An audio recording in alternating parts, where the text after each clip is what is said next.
One call, one decision, and everything changed. My husband, a successful bank manager, handed me divorce papers, leaving me heartbroken. But what happened next? A life of quiet luxury, independence, and freedom I never expected. Asterisk. Hey everyone. Welcome back to the channel. If you're new here, don't forget to hit that subscribe button and turn on the notification bell, so you never miss an incredible story like this one. Asterisk. It was a crisp autumn morning when I first got the call that would change the entire course of my life. I remember the exact moment, the sound of my phone ringing, the name, Daniel, flashing on the screen. My heart raced, though not from excitement. I'd been waiting for this day to come, but I didn't expect it to arrive so soon. My husband Daniel had always been the steady one in our marriage, the one who had a clear plan for everything, from our finances to the direction our lives were heading. He was a man of habit, and I had always admired his consistency. But that call, the one that rattled me to my core, came with words I never expected to hear. "Sarah, I think we need to talk," Daniel said, his voice cold, detached. "I've made a decision. I think it's time for us to separate." The shock hit me like a tidal wave.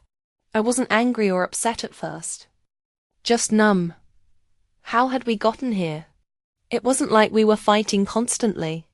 There were issues, sure, but who doesn't have them? We had a good life together, at least. I thought we did. Daniel had recently been promoted to bank manager, a role he'd worked so hard to achieve. It had been a milestone in his career, and we were celebrating it. But somehow, somewhere between his newfound success and my increasingly solitary existence at home, something had broken.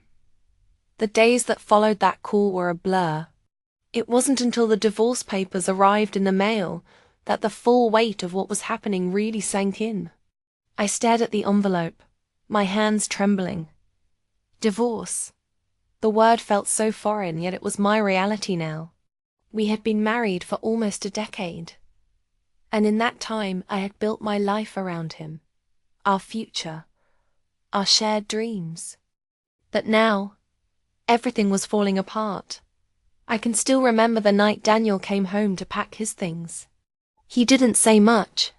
There were no tearful goodbyes, no attempts to reconcile. He was cold, distant, almost like a stranger. As he moved from room to room, gathering his clothes, his books, his things, I just stood there in silence. Part of me wanted to beg him to stay, to tell him we could fix things. But another part of me knew it was pointless. This was what he wanted, and there was nothing I could do to change it. The moment Daniel left, something inside me shifted. I felt a sense of liberation. At first, it was terrifying, like standing on the edge of a cliff, not knowing if I could fly or if I'd fall. But as the days turned into weeks, I started to see it differently. This wasn't the end. It was the beginning of something new. I wasn't just going to survive this, I was going to thrive. The first few months were difficult, but I threw myself into my work, spending long hours at the office, working harder than I ever had. I tried to keep busy, to fill the void Daniel had left behind.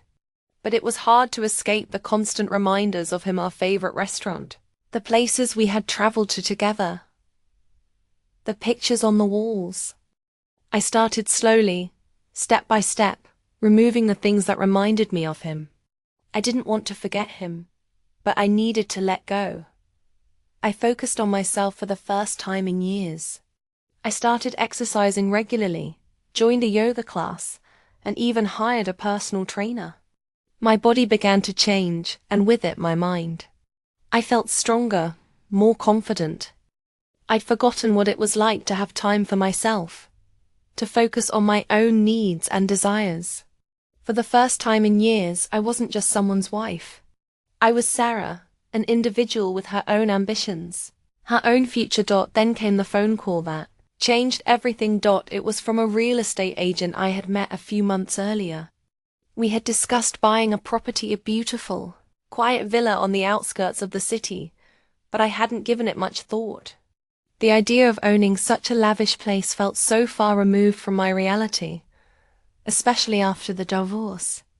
But the agent had been persistent, and finally, after much consideration, I agreed to take a look at the property. When I arrived, I was immediately struck by how different this place felt from the apartment Daniel and I had shared. It was tranquil, serene, and beautiful. The views from the terrace were breathtaking: rolling hills, lush gardens, and a glimpse of the ocean in the distance. It felt like an escape, a sanctuary. I could already picture myself there, reading a book by the fire, hosting small gatherings with friends. I knew right then that this was where I wanted to be. The agent led me through the villa, showing me every corner of the house.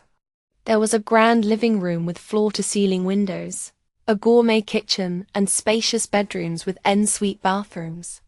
The interiors were modern, yet warm, with a touch of rustic charm. It was everything I had ever dreamed of, but I was also wary. Could I really afford this place? Was I ready for this kind of luxury? The agent, sensing my hesitation, turned to me with a knowing smile. "You deserve this, Sarah," she said. "This is a fresh start, a new chapter. Don't let fear hold you back. You've earned it." I took a deep breath, and without hesitation, I signed the papers. I knew this was more than just buying a property. It was a statement. It was me taking control of my life, embracing the quiet luxury I had always wanted, but had never felt worthy of. Now, I was ready to live in a way that reflected my newfound sense of independence. As I moved into my new home, I was struck by the peace that surrounded me. It was everything I needed: space, tranquility, and the freedom to be myself. I spent my days enjoying the simple pleasures: morning coffee on the terrace, long walks through the garden, and evenings spent reading or journaling. For the first time in years, I felt truly content. The pressure to live up to anyone else's expectations had disappeared, and I was finally free to live on my own terms. But life has a way of surprising you, and it wasn't long before I began to realize just how much my life had transformed since Daniel had left. I no longer felt the weight of his success or my own failure to measure up to it. I had become the woman I had always wanted to be: strong, independent, and capable of creating the life I desired.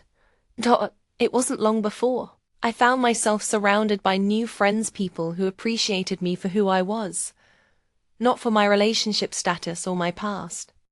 I started to attend charity events, met new people in business, and even began to travel to places I had once only dreamed of visiting. The luxury of my new life was not just about material wealth. It was about the richness of experiences, the freedom to explore my passions, and the joy of living fully in the present. Of course, the echoes of my marriage still lingered in the corners of my mind. There were moments of reflection, moments when I thought about the life I had once shared with Daniel. But those thoughts no longer defined me.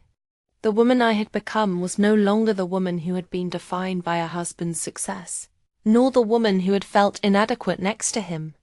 I had carved out my own identity, one built on strength, resilience, and the unwavering belief that I could shape my own future. A few months after moving into the villa, Daniel reached out to me. He hadn't been in touch since the divorce, and part of me was surprised to hear from him. When we met for coffee, he was different. He was no longer the man I had known, the bank manager who had everything together. Instead, he seemed lost, almost as if he was searching for something that wasn't there.